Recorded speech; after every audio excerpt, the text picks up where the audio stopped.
Ao falar sobre a origem da poliomielite, vamos apresentar brevemente o seu contexto histórico. Essa é uma doença conhecida desde a antiguidade, porém foi somente no final do século XIX que a enfermidade paralítica foi reconhecida como um problema significante, já que passou a prejudicar a saúde pública no norte da Europa, gerando então epidemias. Sua etiologia infecciosa foi descoberta somente em 1908, sendo então uma doença infecciosa aguda causada pelo poliovírus, que se apresenta em três tipos: poliovírus 1, 2 e 3, e pertence à família Picornaviridae. Manifesta-se em grande parte por infecções inaparentes ou quadro febril inespecífico. Nos quadros mais severos, a poliomielite pode manifestar-se como meningite asséptica, formas paralíticas e levar a óbito. A poliomielite é uma doença viral que pode afetar os nervos e a paralisia parcial ou total. Apesar de também ser chamada de paralisia infantil, a doença também pode afetar tanto crianças quanto adultos. As manifestações clínicas devido à infecção pelo poliovírus são, em maioria, infecções inaparentes, 90% a 95%, que também se espalha por contato direto de pessoa a pessoa e também por contato com muco, catarro ou fezes infectadas. O vírus entra por meio da boca e do nariz e se multiplica na garganta e no trato intestinal, alcançando a corrente sanguínea e podendo atingir até mesmo o cérebro. No entanto, em 1% a 1,6% dos casos, a doença pode manifestar clinicamente por quadros de paralisia grave, levando à morte se caso forem infectadas as células nervosas que controlam os músculos respiratórios e de deglutição. O período de incubação do vírus, ou seja, o tempo que ele leva entre a infecção e o surgimento dos primeiros sintomas, varia entre 35 dias, mas em média é de 1 a 2 semanas. Os cuidados da poliomielite. Não existe cura para a poliomielite, por isso, o foco do tratamento reside em diminuir a sensação de desconforto, acelerar a recuperação e garantir a qualidade de vida do paciente. O tratamento deve ser iniciado o quanto antes para evitar complicações, mesmo porque, se uma pessoa infectada com vírus não for atendida ao primeiro sinal da doença, ela estará sob risco de morte. Poliomielite paralítica pode levar a paralisia muscular temporária ou permanente, incapacidade e deformidades dos quadris, tornozelos e pés.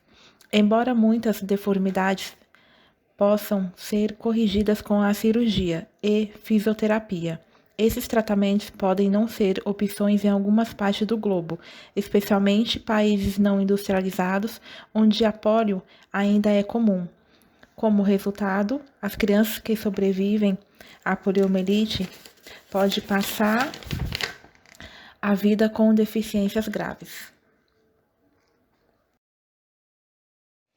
Produção da vacina. A vacina é constituída de um vírus atenuado e é preparada através de várias passagens em um sistema hospedeiro. As características naturais do vírus são mantidas, como a capacidade de se replicar no trato gastrointestinal e de induzir uma resposta imunológica que seja eficiente, simulando assim uma infecção natural. No caso da vacina, temos duas: a VIP, que é a vacina inativa poliomielite, e a VOP, que é a vacina oral poliomielite. No caso da VIP, ela por ser inativa, ela não causa doença. Ela é uma vacina trivalente, injetável, e ela é composta pelos vírus da polio, dos tipos 1, 2 e 3. A apresentação dessa vacina é isolada e está disponível nas unidades básicas de saúde para as 3 primeiras doses do esquema infantil de rotina. E as demais doses para a prevenção da poliomielite são feitas com a vacina VOP, que no caso é a vacina oral poliomielite. No caso da VOP, como eu falei, ela é oral e atenuada bivalente, ou seja, ela é composta pelos vírus da polio dos tipos 1 e 3 e vivos. Só que eles são mais enfraquecidos. E ela também se encontra disponível nas unidades básicas de saúde para as doses de reforço e nas campanhas de vacinação. Quando uma pessoa é infectada pela primeira vez por um antígeno, que são substâncias estranhas ao organismo, o sistema imunológico produz anticorpos, que são proteínas que atuam como defensoras no organismo para combater aquele invasor.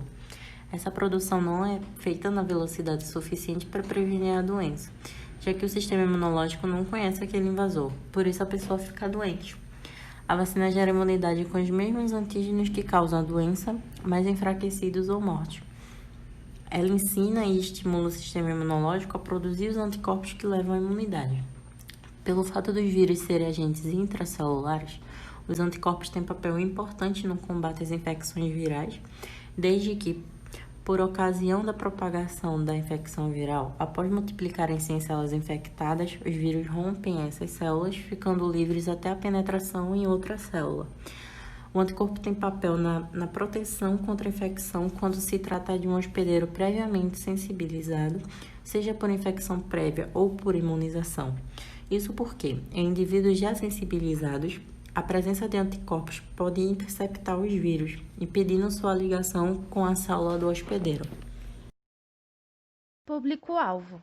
O grupo-alvo da vacinação contra a poliomielite são as crianças menores de 5 anos de idade, com estratégias diferenciadas para as crianças menores de 1 ano e para aquelas na faixa etária de 1 a 4 anos de idade. Todas as crianças menores de 5 anos deverão comparecer às salas de vacinação para receber uma dose da vacina contra a poliomielite. Diferente de outras vacinas, a da poliomielite é administrada uma gota do medicamento ao invés da aplicação por injeção. A importância da vacinação. A única forma de prevenção é a vacina. Por isso, é importante que todos os anos se faça uma grande campanha de imunização. Todas as crianças com menos de 5 anos de idade devem ser vacinadas, conforme o projeto de vacinação. Problemas da não vacinação.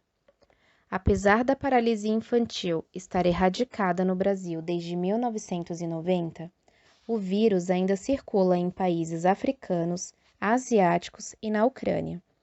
A poliomielite ainda é uma doença que gera muita preocupação para a saúde pública do país. Uma das principais causas dessa preocupação é o fato da doença ser a causadora da paralisia infantil. O brasileiro que deixa de tomar alguma dose se torna vulnerável destes e de outros vírus. No Brasil, as campanhas periódicas de vacinação têm o papel de lembrar as famílias sobre a necessidade das crianças tomarem as vacinas, embora as doses de rotina continuem sendo fornecidas nos postos de saúde. Apesar disso, não é de hoje que as campanhas nacionais não chegam à meta de vacinação, pela baixa adesão das famílias.